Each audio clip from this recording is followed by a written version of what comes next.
join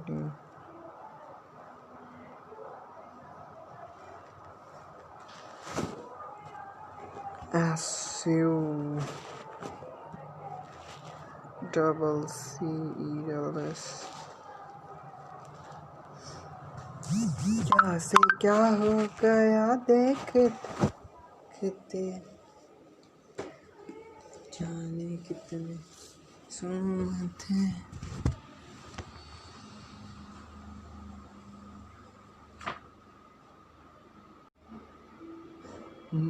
पापा car mummy papa car लेके जा रहे थे। कार कौन पापा लेके गए थे गोलू।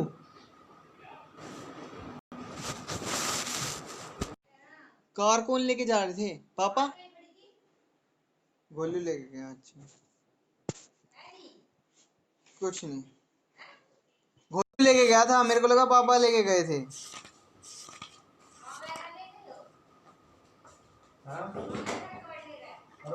उसका पासवर्ड भूल गया था वो। अरे वो क्लास लग रही थी उसका पासवर्ड भूल गया था वो।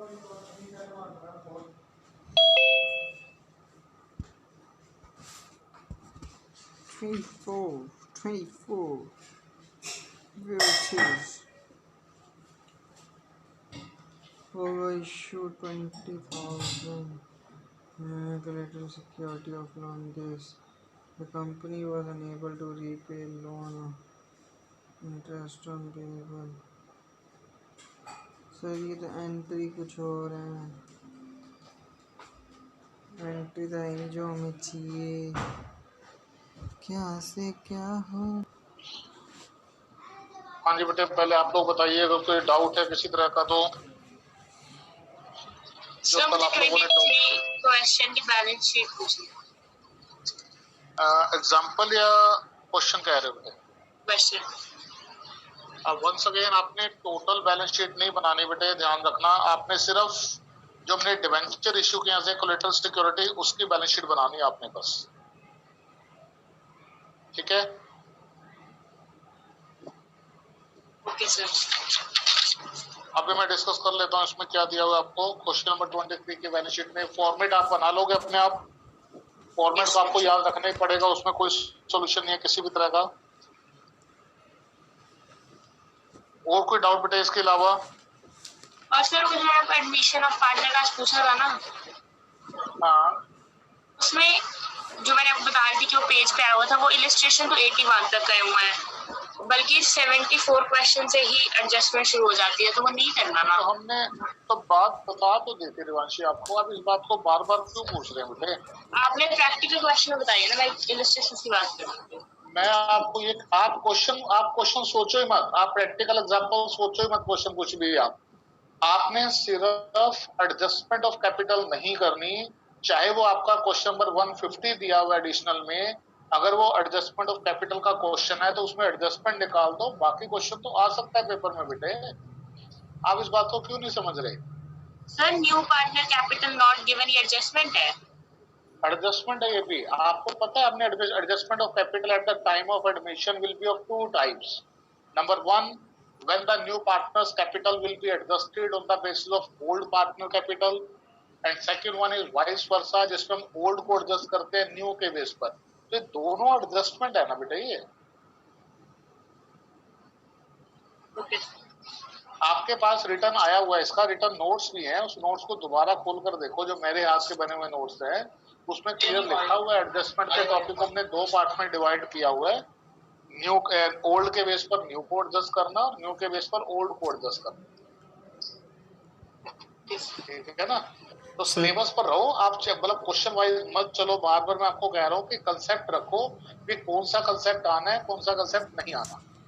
और अगर मान लीजिए फिर भी 1% अगर आपको लगता है कि पहले वाला जो है कि न्यू पार्टनर की कैपिटल निकालने, तो आपने कर रखा है, थोड़ा सा देख लो उसको क्या फर्क पड़ रहा है उसमें। वैसे तो देखो आप ये मत देखो कि किस पब्लिशर ने क्या बोला है। पब्लिशर का तो हमारे पास जो मटेरियल होता है वो सेकेंडरी है। प्राइमरी जो बात है वो जो सीबीएसई ने बोला हुआ है वो प्राइमरी बात हमारी वो है। पब्लिशर अपने पब्लिश करने में गलती कर सकता है, मान लीजिए उसने बाय मिस्टेक लिख दिया अप टू क्वेश्चन नंबर 81 या इलस्ट्रेशन 81 व्हाटएवर इट इज, लेकिन हमें तो सीबीएसई के कंटेंट देखने हैं ना, कि सीबीएसई ने बोला है कि एडजस्टमेंट ऑफ कैपिटल नहीं आएगी, और जब आप न्यू पार्टनर की कैपिटल निकाल रहे होते हैं, that is also one of the adjustment of new partner capital on the basis of old partner capital. और ये बुक में भी बड़ा क्लियर मेंशन है बेटे, ये क्लैरिटी रखो, मतलब डाउटफुल नहीं होना चाहिए, बिल्कुल भी क्लैरिटी होनी चाहिए कि हमें क्या करना है क्या नहीं करना। और मैंने आपको उसी समय भी बोल दिया था, मैंने कहा था कि आप ये मत सोचो कि आपने जो आगे क्वेश्चन किए वो बेकार हो गए, आप उन सभी क्वेश्चनों में भी सिर्फ एडजस्टमेंट वाला पार्ट छोड़ दो, बाकी वो क्वेश्चन आपके प्रैक्टिस क्वेश्चन है, वो करने ही करने हैं आपको। वो पेपर में आ सकता है एज इट इज क्वेश्चन, वो एडजस्टमेंट निकाल कर बाकी क्वेश्चन एज इट इज दे देंगे, उससे क्या हो जाएगा फिर? ठीक है, ओके सर। हाँ सर ये हाँ जी बेटे, और बताओ कोई इश्यू ऑफ शेयर्स की वो हैंड रिटन नोट की पीडीएफ भेज देना सर। इश्यू ऑफ शेयर्स की हैंड रिटन नोट की पीडीएफ, नोट्स की पीडीएफ फुल वो मतलब। देख लेते हैं, जितना होगा, जितने मैंने बनाई होगी मैं भेज दूंगा बेटे। ठीक है सर। और कोई प्रॉब्लम है तो बताओ। Up to question number 24 question कर लिया आप लोगों ने? No sir. अबे बोलते क्यों नहीं यार? Yes, sir. 24 तक। चलिए 24 एग्जाम्पल भी डिस्कस कर लेते हैं। पहले 24 एग्जाम्पल देख लो, फिर मैं 23 की बैलेंस शीट बता रहा हूँ आपको। बैलेंस शीट बनानी है वैसे। मैंने आपको कहा कि एज पर सिलेबस यहाँ पर हमारे पास बैलेंस शीट नहीं है, लेकिन फिर भी केवल कोलेटरल सिक्योरिटी के केस में बैलेंस शीट जो मैंने कल बताई थी, केवल उतनी बैलेंस शीट आपने बनानी है। 23 क्वेश्चन में बैलेंस शीट नहीं भी बनाएंगे तब भी कोई प्रॉब्लम नहीं है, लेकिन क्योंकि इन्होंने पॉइंट आउट किया है 23 क्वेश्चन की बैलेंस शीट के लिए, इसलिए मैं क्वेश्चन की बैलेंस शीट बता रहा हूँ आपको। मैं एग्जांपल से क्लियर कर दूंगा आपको वो वाली भी, फिर आप अनसोल्ड में करके देख लेना। लेकिन एग्जांपल में पूरी बैलेंस शीट बनाकर दी हुई है, वो पूरी बैलेंस शीट नहीं करनी आपको यहाँ पर। ठीक है, तो आपने केवल कोलेटरल सिक्योरिटी के केस में डिबेंचर को कैसे शो किया जाता है बैलेंस शीट में, केवल उसे करना है। वैसे तो कहीं सिलेबस में उसके बारे में भी मेंशन नहीं है, लेकिन वही बात है कि कई बार स्कूल में होम पेपर में क्वेश्चन डाल दिया जाता है, फिर आप लोग लड़ते रहेंगे टीचर से, टीचर कहेगा कि बुक में दी हुई है, क्योंकि टीचर तो सिर्फ बुक देखता है, वो और कुछ देखता ही नहीं है कि बुक में क्या दिया हुआ है, बस वो चीज है। वो तो उस बहस में ना जाए हम लोग, उस कंट्रोवर्सी में ना पड़े, इसलिए मैंने आपको करवा दी थी कि भी आपको अगर ऐसा कुछ क्वेश्चन आ जाता है तो आपको बैलेंस शीट इतनी आनी चाहिए। और मैं बार बार आपको कह रहा हूँ कि बहुत जल्दी हम लोग पार्ट बी स्टार्ट कर रहे हैं, उसमें वेरी फर्स्ट चैप्टर आ जाएगा balance sheet, financial statement of companies. उसमें पूरी बैलेंस शीट हम लोग कर लेंगे, फिर आपको अपने आप क्लियर हो जाएगा, फिर आपकी मर्जी होगी जहां से जो मर्जी बैलेंस शीट करना आप लोग। लेकिन मैं क्योंकि बार बार सिलेबस को पॉइंट आउट कर रहा हूँ, मैं सिलेबस पर कंसंट्रेट कर रहा हूँ, तो मैं जो भी स्टेटमेंट यहाँ पर इश्यू कर रहा हूँ इनका chapter issue of share, issue of debenture, वो एज पर सिलेबस है जो सीबीएसई ने प्रिस्क्राइब किया हो। सर मुझे बैलेंस शीट नहीं आती, मतलब मुझे पिछले चैप्टर की भी नहीं आती है बेटे बैलेंस शीट। बैलेंस शीट रिवांशी, आपके कहने पर बैलेंस शीट का क्वेश्चन मैंने दोबारा भी एक क्वेश्चन भी करवाया था बेटे। यस सर, की थी बट सुबह से बनी थी दोबारा नहीं, ये पहले तो बन गई थी, फिर मैं भूल गई। ये कोई बात नहीं होती ना भी आप पहले बन गई भूल गए, या नहीं बन रही या नहीं आ रही। आप या तो ये कहो कि सर दोबारा करवा दो, या और सबसे बड़ी बात आप पहले पॉइंट आउट करो कि प्रॉब्लम आ कहां पर रही है। अगर जब तक आप ये अपनी प्रॉब्लम को नहीं शॉर्ट आउट करेंगे ना कि प्रॉब्लम है कहां पर, पहले तो प्रॉब्लम आइडेंटिफाई करो ना कि प्रॉब्लम कहां पर आ रही है, तब तक सोल्यूशन जितनी बार मैं करवा दूंगा नहीं होगा वो। और मैंने आपको हमेशा बोला है कि सिर्फ सब्सक्राइब में प्रॉब्लम आएगी, वो मैं आपको बार बार कह रहा हूँ। उसके लिए आपको थोड़ी प्रैक्टिस कर, एक दिन बैठकर सारे बैलेंस शीट वाले क्वेश्चन करो जो first second third fourth question दिए हुए हैं, बीच में 31 से लेकर 34 तक क्वेश्चन दिए हुए हैं, उन सभी क्वेश्चन को एक ही दिन में करो, अलग अलग टाइम पे मत करो। अब वो स्टेप बाय स्टेप क्वेश्चन चलेंगे। स्टार्टिंग में सिंपल क्वेश्चन है और 31 से लेकर 34 तक वो फोर फीचर भी इंक्लूड हो जाता है, और फिर आप देखो कि इसमें प्रॉब्लम कहां पर आ रही है। आप मुझे दोबारा बता दो, अब दोबारा डिस्कस कर लेंगे उसे बेटे। अल्टीमेटली तो यह कि बार बार उसको अगर एक चीज हमें लग रही है कि भाई हम बार बार भूल रहे हैं, और मैंने आपको पहले भी कहा था कि कुछ टॉपिक होते हैं जो हमें थोड़ा परेशान करेंगे या थोड़ा डिस्टर्ब करेंगे, उसका सोल्यूशन यही है कि उस पर थोड़ा एफर्ट्स बढ़ा दीजिए। आप एक ही क्वेश्चन के बैलेंस शीट को 4-4 बार बना दो ना। देखो 4-4 बार एक क्वेश्चन को कर दो, फिर देखो कभी भूल भी जाए तब है। और ये तो तो मैं आपको पहले ही कह रहा था, मैंने इसलिए आपको याद हो तो मैंने स्टार्ट करवाया था क्वेश्चन नंबर 5 से, issue of share at par से स्टार्ट करवाया था। मैंने बैलेंस शीट पहले करवाई नहीं, मुझे मालूम था कि वो एक डिस्टर्बिंग पार्ट है चैप्टर का, वो कहीं ना कहीं डिस्टर्ब करता है बच्चों को, इसलिए वो मैंने बड़ा धीरे धीरे फिर स्टार्ट किया था करवाना उसको।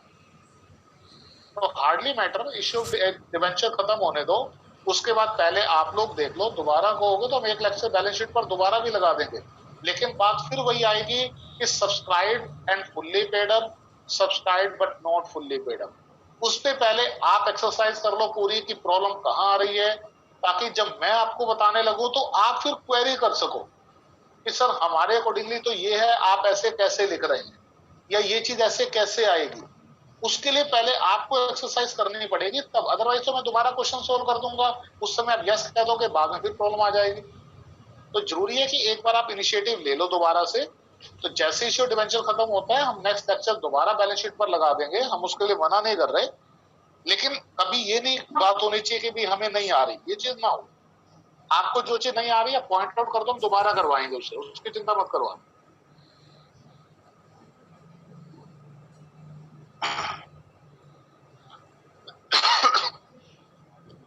यस्टरडे क्वेश्चन नंबर 24,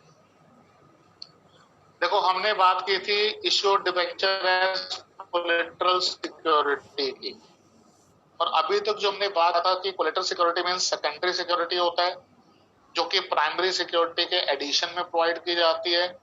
इतनी बात तो हमने कर ली थी, लेकिन अब अल्टीमेटली सेकेंडरी सिक्योरिटी का यूज क्या है? तो सेकेंडरी सिक्योरिटी का यूज अराइज होता है eight the time of maturity period of the loan, कि लोन एक पर्टिकुलर पीरियड के लिए लिया गया है। अगर मान लीजिए मैच्योरिटी पीरियड होने पर company is now not in a position to repay the loan amount, company इस पोजीशन में नहीं है कि कंपनी लोन अमाउंट की रीपेमेंट कर सके, तो सबसे पहले जो भी लेंडर होगा, जो भी लोन प्रोवाइडर होगा, चाहे वो बैंक है या फाइनेंशियल इंस्टीट्यूशन है, वो कंपनी को नोटिस इश्यू करते हैं कि as per the terms and condition हमें लोन की रीपेमेंट, हमें लोन की अमाउंट रिटर्न की जाए।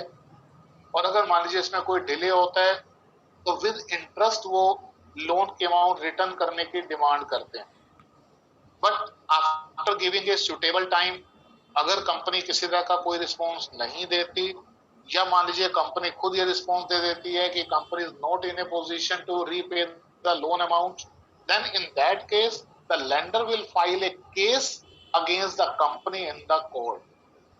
उस केस में जो भी बैंक होगा या फाइनेंशियल इंस्टीट्यूशन होगी, वो एक केस फाइल करेगा कोर्ट में कंपनी के अगेंस्ट, जिसमें कि कोर्ट की प्रेजेंस में पहले ये प्रूव किया जाएगा कि company is now not refund the amount of loan, और कंपनी की इसमें कंसेंट ली जाएगी कि यस, कि कंपनी इसे पे नहीं कर रही because company is not in a position to repay the amount. उस केस में फिर कोर्ट ऑर्डर प्रोवाइड करता है कि yes, now the action can be taken by the lender person. ये नहीं है कि अपने आप की लोन अगर पेमेंट नहीं हुई डायरेक्ट अपना एक्शन लेना शुरू कर दिया और सिक्योरिटी बेचनी शुरू कर दी। It is in the presence of the court. तो सबसे पहले प्राइमरी सिक्योरिटी को रियलाइज किया जाता है, सेल किया जाता है, और सेल करके अपने लोन के अमाउंट को रिकवर किया जाता है। जितनी अमाउंट रिकवर हो जाती है, अगर मान लीजिए सारी की सारी अमाउंट रिकवर हो जाती है, तो जितने भी डिबेंचर प्लेस किए गए थे as a collateral security, that will be refund to the company. वो कंपनी को रिटर्न टू द कंपनी, वो कंपनी को रिटर्न कर दिए जाते हैं। लेकिन अगर मान लीजिए प्राइमरी सिक्योरिटी से लोन की अमाउंट रिकवर नहीं होती, तो बैलेंस अमाउंट के लिए जो बैंक या फाइनेंशियल इंस्टीट्यूशन है वो अपना राइट प्रूव करती है on the debentures, and after that they will be arise as a debenture holder. अब मान लीजिए लोन की अमाउंट थी 20 लाख रुपीज, 15 लाख रुपीज हमारे से कवर हो जाते हैं प्राइमरी सिक्योरिटी से। हमारे पास डिवेंचर हैं 10 लाख रुपीज के जो कि प्लेस किए गए एज ए कोलेटरल सिक्योरिटी। अब लोन की बैलेंस अमाउंट तो 5 लाख है, क्योंकि 20 हमने टोटल लोन एज्यूम किया है, प्राइमरी सिक्योरिटी से हमने 15 लाख रुपीज रिकवर कर लिए, बैलेंस जो हमारी रिकवरी रहती है वो 5 लाख रुपीज की रहती है। लेकिन डिवेंचर हमारे पास 10 लाख रुपीज के हैं, इसका मतलब ये थोड़ा कि हम 10 लाख रुपीज के डिवेंचर सारे अपने पास रख लेंगे। तो अंडरस्टूड होगा 10 लाख रुपीज में से 5 लाख रुपीज के डिवेंचर कंपनी को रिटर्न कर दिए जाएंगे, और बैलेंस 5 लाख रुपीज के डिवेंचर्स के लिए हम लोग as a debenture holder arise हो जाएंगे। Now the bank or the financial institution have full right which a debenture holder have. जो राइट डिवेंचर होल्डर के पास होते हैं वो सारे के सारे राइट जो हैं अब उस बैंक और फाइनेंशियल इंस्टीट्यूशन के पास हों। इसी से रिलेटेड आपको ये क्वेश्चन नंबर 24 दिया हुआ है। इसमें आपको मेंशन किया हुआ है there is a company limited issued 20,000 9% debenture of ₹100 each as collateral security for a loan of ₹15 lakh from HDFC Bank। कंपनी ने HDFC बैंक से लोन लिया हुआ है 15 लाख रुपीस का, जिसके अगेंस्ट 20 लाख रुपीस के डिवेंचर्स को प्लेज किया हुआ है as a collateral security. The company was unable to repay the loan on which interest payable was ₹5 lakh. Company जो है now not in a position to repay the loan जिस पर interest due हो चुका है 5 लाख रुपीस का on 31 March 2019। HDFC bank on 31 March 2019 exercised the right vested in it by way of debentures being issued as collateral security।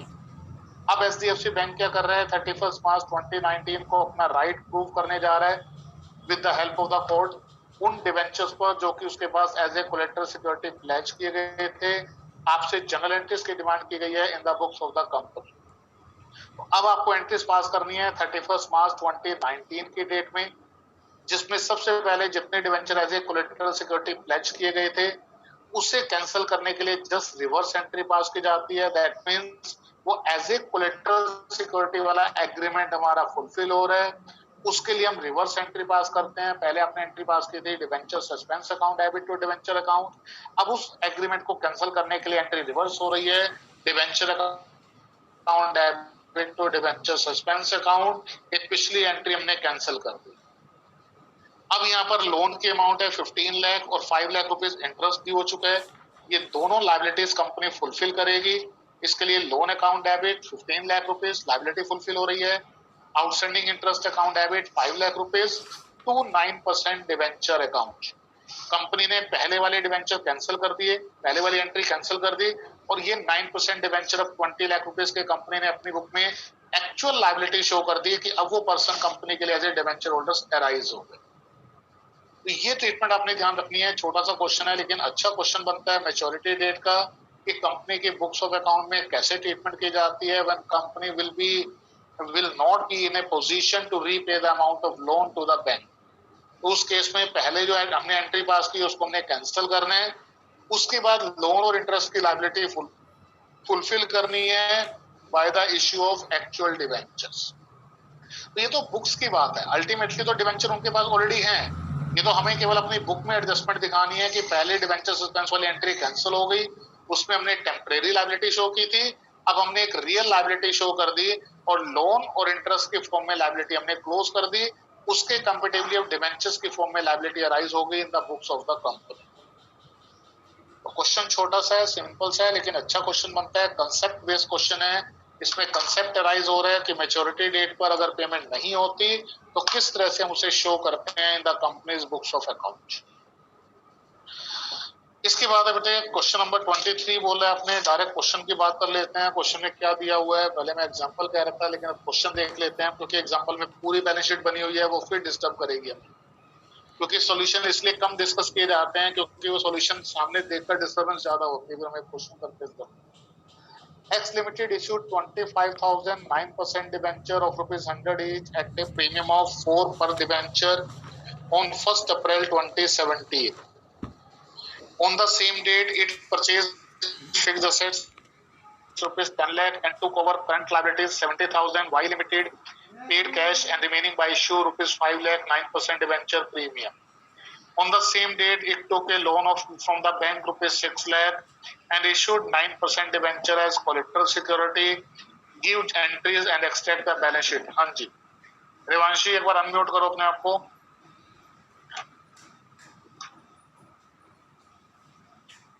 Yes sir. हाँ जी रिवांशी, पहली बात तो ये कि तो आपने डिवेंचर्स दिखाने हैं और कुछ नहीं दिखाना बैलेंस शीट के अंदर आप, ठीक है। अगर आप एग्जांपल देख रहे हैं तो उन्होंने फिक्स्ड एसेट्स करंट एसेट्स सब दिखाया हुआ है, आपने वो सब कुछ नहीं दिखाना बेटे, ठीक। आपने सिर्फ डिवेंचर दिखाना है क्योंकि इश्यू डिवेंचर के चैप्टर में वैसे तो वो भी हमारा पार्ट ऑफ सिलेबस नहीं है। मैं फिर बार बार इस बात को कह रहा हूँ कि हम बी पार्ट जैसे ही शुरू करेंगे कंप्लीट बैलेंस शीट आ जाएगी उसके बाद आप चाहें तो इस बैलेंस शीट को भी देख सकते हैं कंप्लीट, जो आपको एग्जांपल में दी हुई है। लेकिन फिलहाल आप सिर्फ इसमें डिवेंचर पर कंसंट्रेट करेंगे। जैसे कल हमने नोट्स पे अकाउंट बनाया था, उसमें सबसे पहले था हमारा लॉन्ग टर्म बोरोइंग्स, और लॉन्ग टर्म बोरोइंग्स के अंदर हम दिखाते हैं डिवेंचर्स। आप मुझे बता सकते हैं डिवेंचर्स में आप कितने डिवेंचर्स दिखाएंगे? इसमें चेक करो कितने डिवेंचर इश्यू हुए हैं टोटल।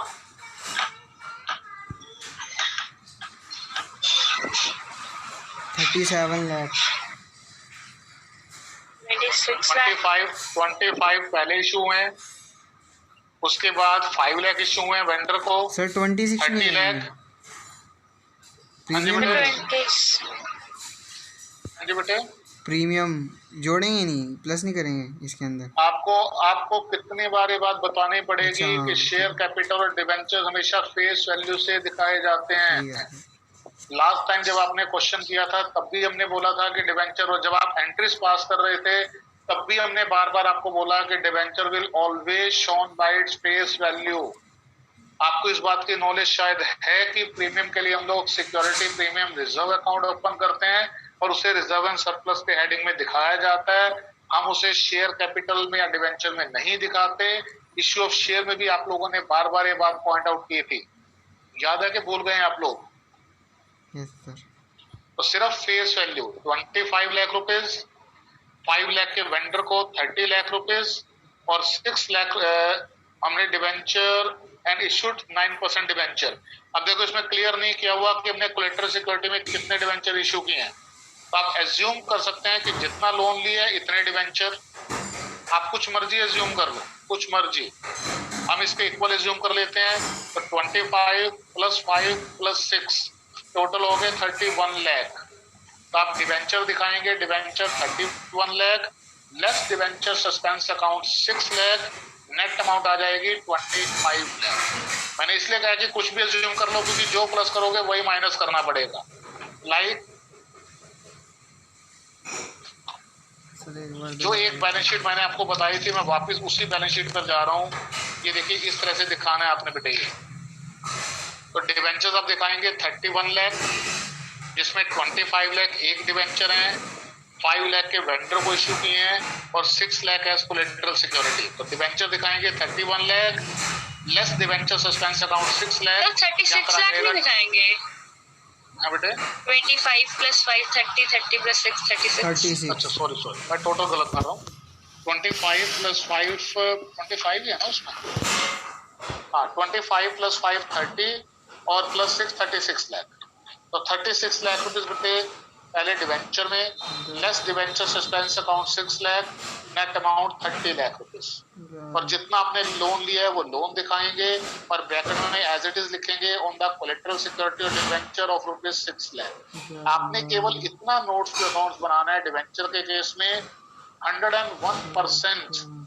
आपके होम पेपर में भी ये बात नहीं पूछी जाएगी कि आप बाकी इंफॉर्मेशन भी दिखाइए। 101% पेपर में अगर पूछा जाएगा, होम पेपर में वो सिर्फ डिवेंचर्स को हाईलाइट करने के लिए कहेगा बैलेंस शीट में, अदर इंफॉर्मेशन को हाईलाइट करने के लिए नहीं कहेगा, because we are doing the chapter issue of share and issue of debentures. Clear बेटे? तो इस बैलेंस शीट को स्पेशली ध्यान रखना है, इस नोट्स टू अकाउंट्स को आपने स्पेशली ध्यान रखना है। This is the way of presentation of debentures in the company's balance sheet as well as notes to accounts. मान ले ठीक? Yes sir. नेक्स्ट आइए बेटे, issue debenture considering the terms and condition of redemption. ये हमारा topic बनता है। इसके बाद 2 टॉपिक हैं छोटे छोटे, एक इंटरेस्ट ऑन डिवेंचर्स का और एक लास्ट डिस्काउंट और लो एक्सपेंस राइट ऑफ करने का।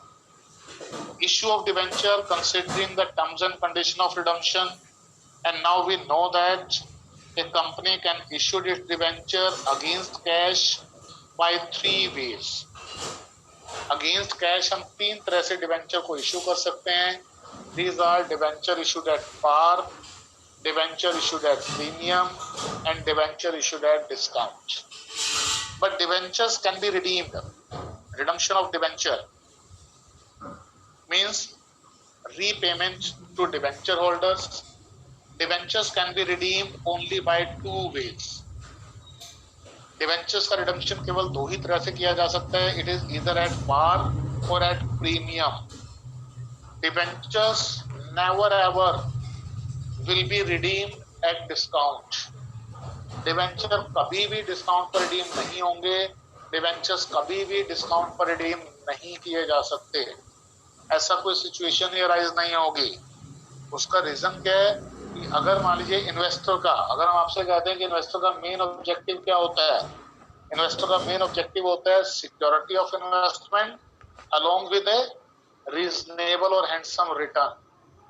इन्वेस्टर चाहता है कि सबसे पहले तो उसकी इन्वेस्टमेंट सिक्योर होनी चाहिए, सेकंड उसको एक रीजनेबल रिटर्न मिलनी चाहिए. दोनों ऑब्जेक्टिव होते हैं इन्वेस्टर के.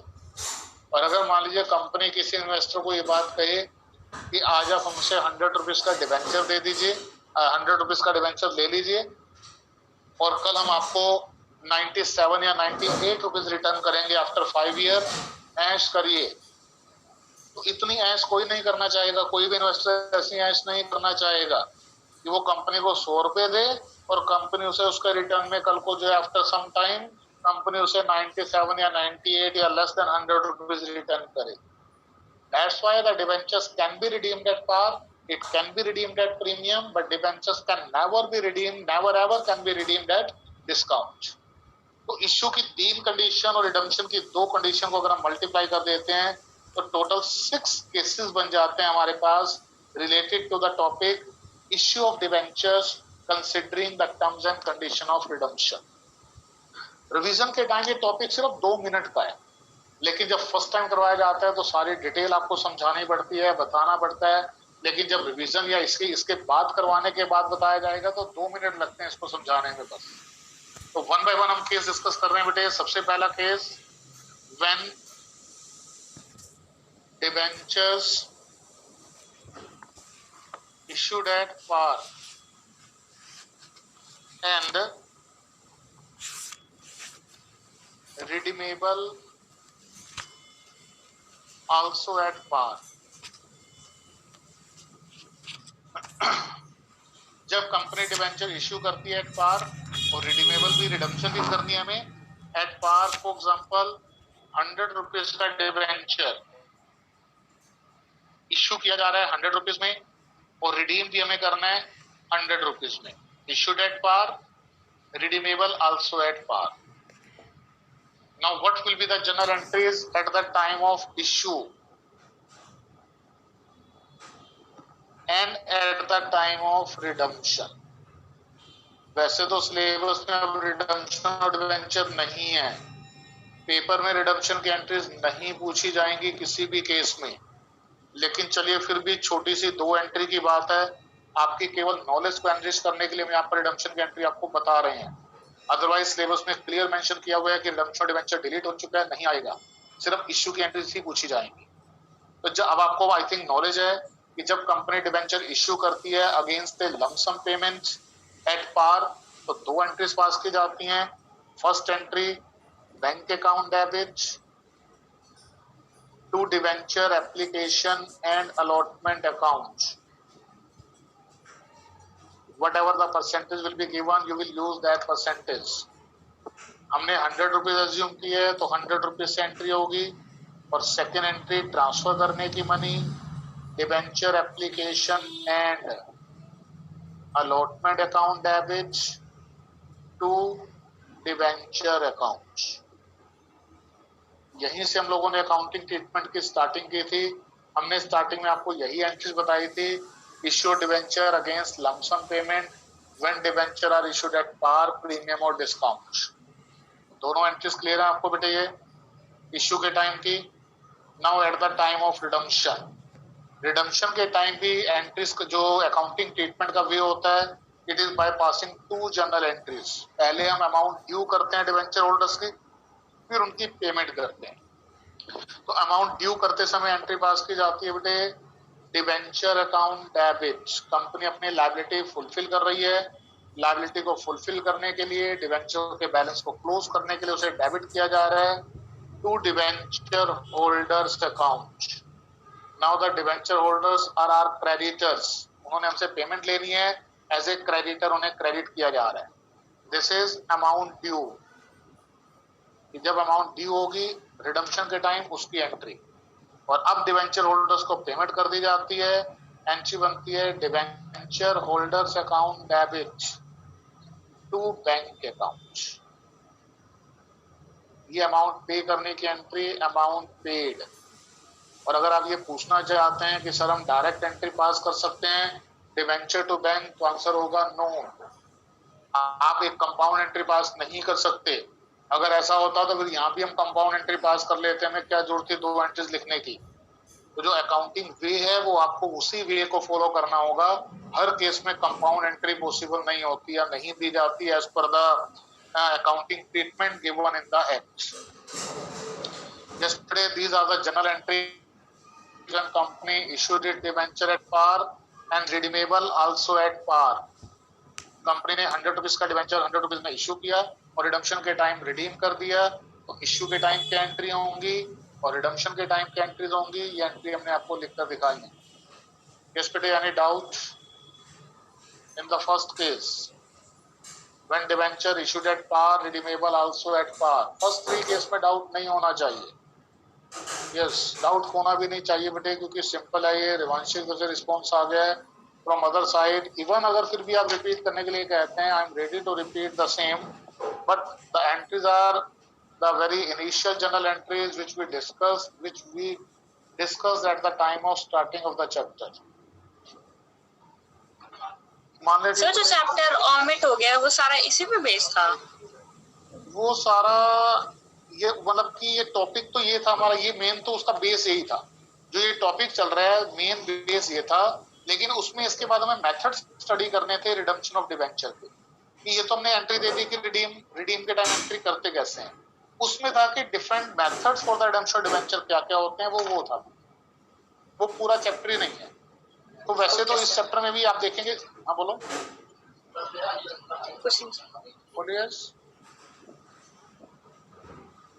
यस बेटे, यानी को क्वेरी? No sir. हाँ, वो तो ये देखेंगे कि इस चैप्टर में भी ये रिडम्पशन की एंट्री नहीं पूछेगा आपसे।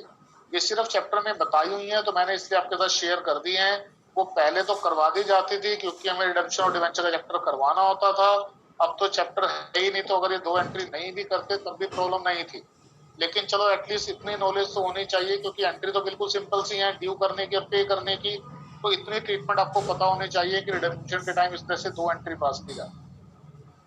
सेकंड केस है बेटे, इसमें सेकंड केस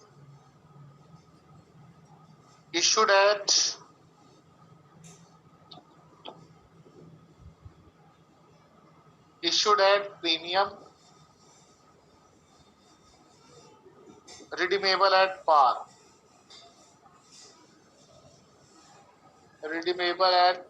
सेकंड केस कि कंपनी डिवेंचर इश्यू कर रही है प्रीमियम पर, रिडीम करने हमें एट पार। अब 100 रुपीज का डिवेंचर इश्यू किया जा रहा है प्रीमियम पर, सपोज 120 में, लेकिन रिडीम करना एट पार, दैट मींस 100। इससे बोला जाता है issued at premium redeemable at par. कि कंपनी 100 रुपीज का डिवेंचर इश्यू कर रही है लेकिन रिडीम करना है हमें 100 रुपीज। इस केस में अब इश्यू की एंट्री प्रीमियम वाली एंट्री आपको देनी है बेटे। First entry bank account debit to debenture allotment account, application allotment account, debenture application and allotment account with the total amount received in the case of premium including premium. Second entry जब आप money transfer करेंगे entry होगी debenture application and allotment account debit to debenture account to security. और premium के लिए आपको मालूम है to securities premium reserve account. आप इस तरह की एब्रिविएशन यूज नहीं करेंगे, पूरा लिखना है आपने हर एक चीज के लिए। तो 120 जिसमें से 100 रुपीज डिवेंचर और 20 रुपीज प्रीमियम। तो वेल नॉलेज आपको इस एंट्री की, ये कोई नई एंट्री नहीं लिख रहा मैं यहाँ पर। Issue debenture at premium against lumpsum payment आपने पहले एंट्री की हुई है, और रिडीमेबल एट पार तो रिडम्पशन की सेम एंट्री हो जाएंगी। Debenture account debit to debenture holder by ₹100 and debenture holders account debit to bank by ₹100. Same entries, no change. मान ली सेकंड केस क्लियर है बेटे. Issued at premium, redeemable at par. Yes no तो करना पड़ेगा तभी आगे चल पाएंगे हम. Yes बेटे. If anybody have any doubts, no doubt clear है. चलिए नेक्स्ट बेटे इसमें third case. Issued at discount, redeemable at par. Now the third one. This is the third case. Issued at discount and redeemable at par. ये company debenture issue कर रही है discount पर, लेकिन रिडीम करना है पार. ₹100 का डिवेंचर इश्यू किया जा रहा है सपोज 90 में, लेकिन रिडीम करना है 100 में. Issued at discount, redeemable at par. ये लीजिए इश्यूड एट डिस्काउंट की एंट्रीज जो आपको मालूम है बेटे. First entry bank account debit. Palak है क्लास में आज.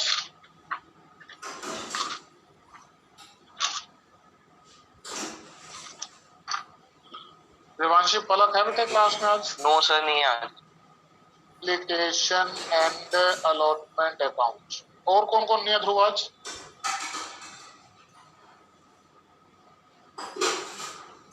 तो गड़बड़ कर देंगे मुझे टॉपिक.